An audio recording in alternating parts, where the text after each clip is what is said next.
Guys, welcome back to the channel. Today I'll be showing you how to make this lovely wrap skirt with a cowl neck top. So this is not what we'll be making, but a cowl neck top.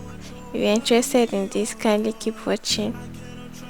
If you are new here, welcome to the channel.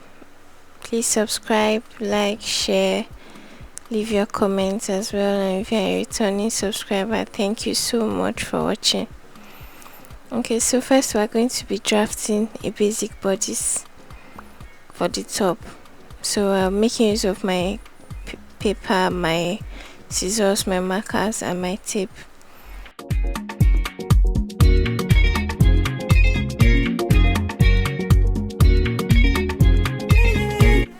The first thing we're going to do is to measure the length of the top. So for this top we'll be making use of 25 inches. I'll be adding 2 inches for hemming allowance and for stitching allowance. So go ahead and draw a starting point on your paper, and then from that starting point you can measure your 27 inches downwards.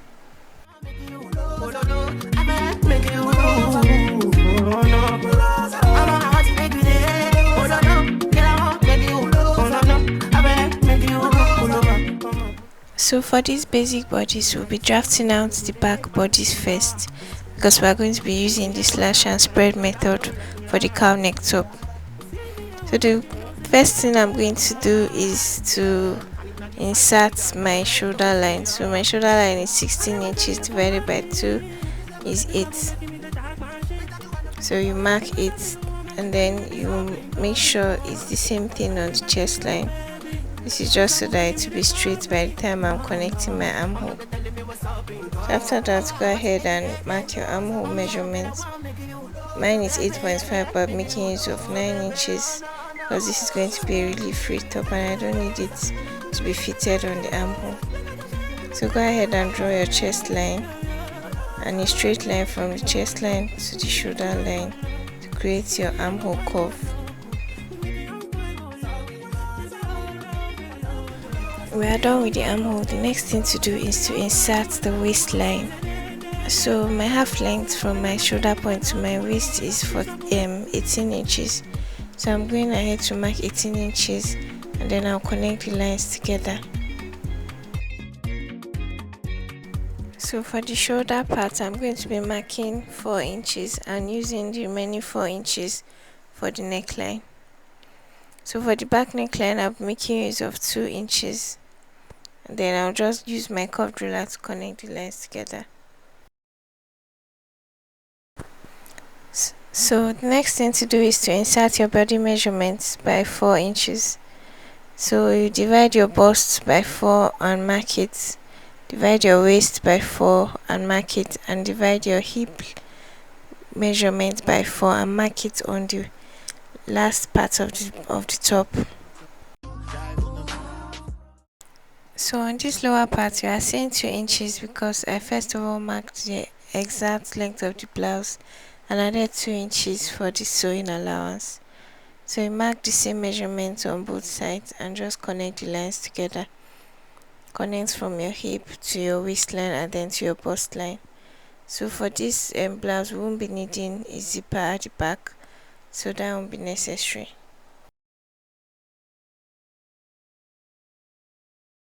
So here I almost forgot the shoulder slope. I used ½ inch for this because it's a free material.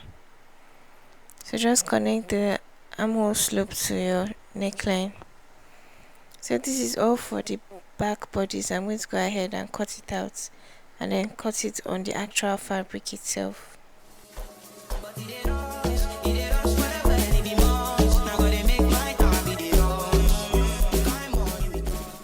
So guys, this is the fabric we'll be working with. Look at how pretty and beautiful this fabric is. Let's take a moment to appreciate this fabric. Alright guys, so the next thing we're going to do is to place our bodice on it and cut it out. Guys, let me not even tell you how I suffered just to get this fabric folded. So after the whole drama and all that, I was able to fold it finally. I used like heavy objects to hold it down so it will stop shaking. So to cut out this part, we are going to be adding 3 inches. I'll be adding 2 inches for the actual bodies because I want it to be free, and then extra 1 inch for sewing allowance. So let's fold it properly so we don't end up wasting our material. So after folding your fabric, go ahead and hold it down with a pin. Hold the paper on the fabric with a pin so it doesn't move, and then you start marking out your measurements. So make sure you're making use of a chalk or something that is very visible at least. After tracing it out, we'll go ahead and cut it out. So we're done cutting the back bodies. Let's move on to the front. So this is where the real work is. This is for the slashing and spreading to get our cowl neck. So on the chest line, I'm going to be cutting through to the armhole point.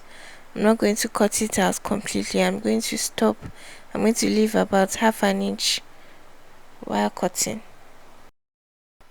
Before you cut it out, make sure you add your armhole. That's for the front bodies. You increase the depth. That's by adding half of an inch inwards and then creating a new curve. So I did mine after cutting. So make sure you do yours before you cut. As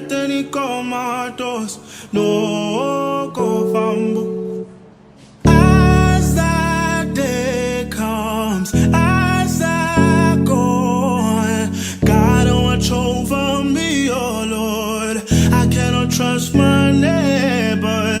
So after slashing, you're going to spread for as much as you want, depending on how much depth you want your cowl to give. So for mine, I'll be making use of 8 inches. You can make use of 6 inches. You can make use of 4 inches. It all depends on how deep you want your cowl to drop. So let's move to our fabric to understand better.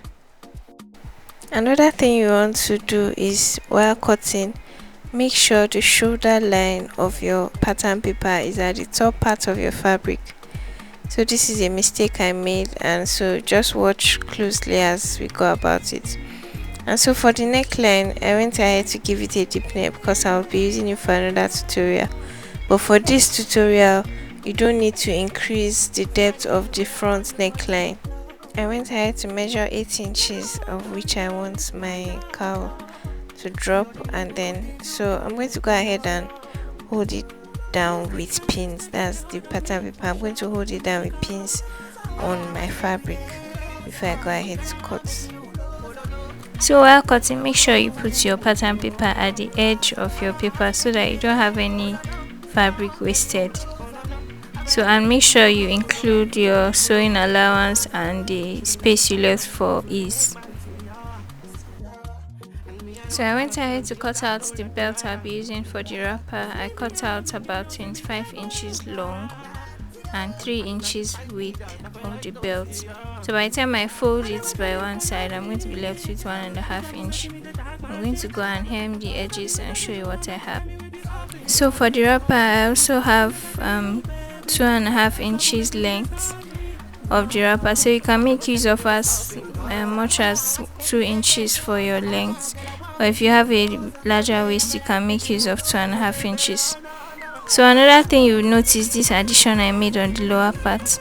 So while cutting the length of your skirt, make sure you add about 15 inches to the initial length you want to use, because by the time you are done tying it up, the skirt is going to actually go up a little. So if you want it to be your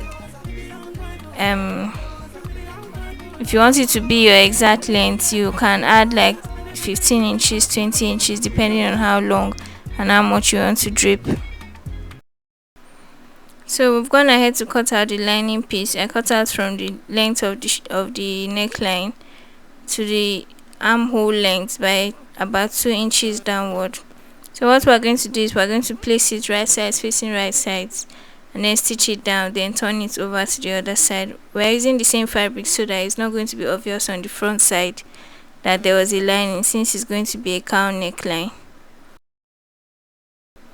So guys, this is the wrapper. By the time I was done stitching on all the ends, I also joined the belts on the two ends of the waistline. So I went ahead to hem all through, and then for the part where I joined, I just did a top stitch on it. So yes, we're done with the wrapper. Let's head over to the top. So guys, we're done sewing the lining. As you can see, I even did some patchwork because I was trying to manage the fabric. So we're done joining the upper part of the blouse, and then this is what it looks like. I went ahead to also top stitch so that it sleeps properly. Then you make sure you iron it very well. Iron it properly with your hot iron. So yes, this is basically it. You guys can see the shoulder parts and all. So by the time I lay it on the table, it's just going to look like how it's meant to be.